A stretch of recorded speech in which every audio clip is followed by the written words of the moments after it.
Greetings, Taborites. Welcome back to the vast land of Tabor. Today we're going to be diving headfirst into the many ways to gain more karunas in this unforgiving landscape. So strap on your adventure backpacks, load your magazines, and get ready to trek all over the island as we uncover the best ways to stack up those stacks.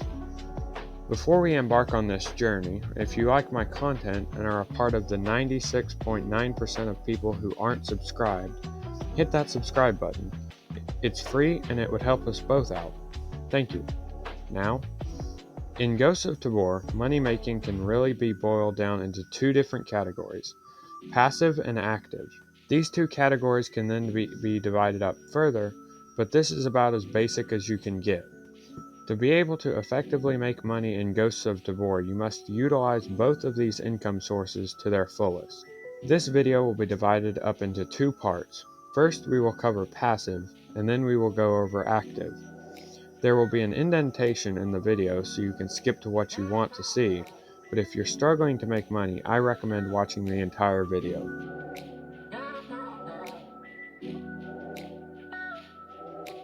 Passive income can be defined as income that you get without being directly involved. So first up on the passive income list is GPU mining. The way that the GPU mining system works is once you have unlocked the intel room, you have access to a GPU mining rack. In raids, you can find these GPUs either in loot crates or in static spawns. If you'd like to see a video about where to find these GPUs, let me know in the comments. If you can successfully extract with a GPU, you can plug it into this rack, and as long as your power is on in your bunker, you start making a passive income. With a non-upgraded intel station, you start off only making 1.5 karunas per minute, which is not really worth it because that's less than the cost of gas per minute. So generally, without accounting for the upgrades that you can make to your generator or your intel room, you need 3 of these bad boys to compensate for gas costs. You can upgrade your intel room to upgrade the amount of karunas per GPU, and you can upgrade your generator to make it more efficient and use less gas per minute. You can purchase these upgrades from Merrick in the market under the Utility tab. From there, just keep adding GPUs to your collection and make more and more money. Next up, we have rations. This is a system in the trades room to keep new players on their feet and make sure that you always have something. There are 3 different rations. Every 6 hours you get either a Makarov or a Ruger plus their respective magazine and an NRS. Every 24 hours you get a Hunter 85 plus the magazine, an A22 chest rig, and a can of food. Every 7 days you get a level 3 chest rig, a flight helmet, 1 primary ammo module, and a secondary ammo module. If you don't need these items, instead of just not collecting them, you can always sell them to make money. The third item on the list is selling the NRS crafted from the plants grown in the nursery. This could be counted as passive since you don't have to go into raid and risk anything, or active because you are involved in the process. I chose to include it in passive since you're mostly not included.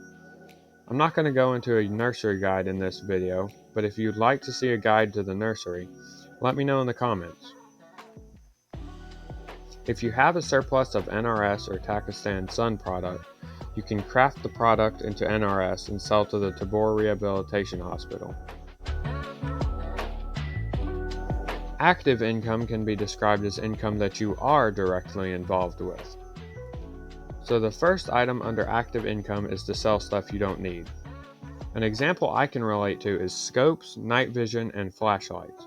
I don't like using scopes because I can never tell where my target is, and I don't ever use night vision or flashlights because I only really play on Island of Tabor Day.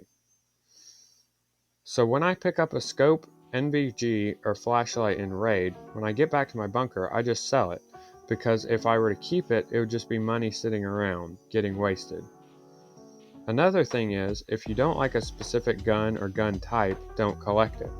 You only have a limited amount of space, so if you have something that you're never going to use, there's no reason to keep it.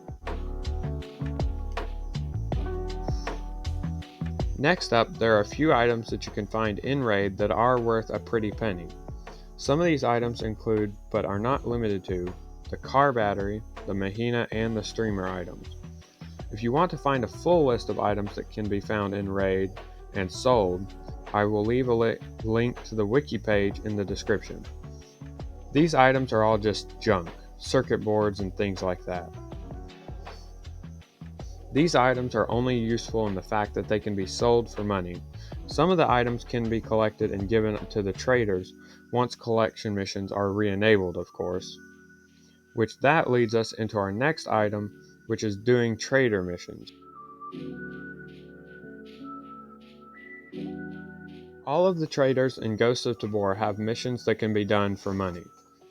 These missions can range from removing living licenses, to collecting items, to just surviving raids.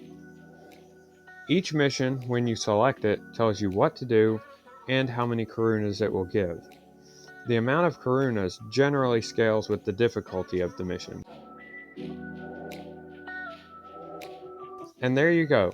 That's 6 ways to make money in Ghosts of Tabor. If you liked the video or found any of these tips useful, hit the like button. It's free and it lets me know that I did a good job. If you want to see more videos like this in the future, hit the subscribe button and turn on notifications so that you don't miss the next one. If you know of any tips that I may have missed, or if you have a video idea, drop them in the comments below. Thank you Taborites for watching, and I will see you in the next video.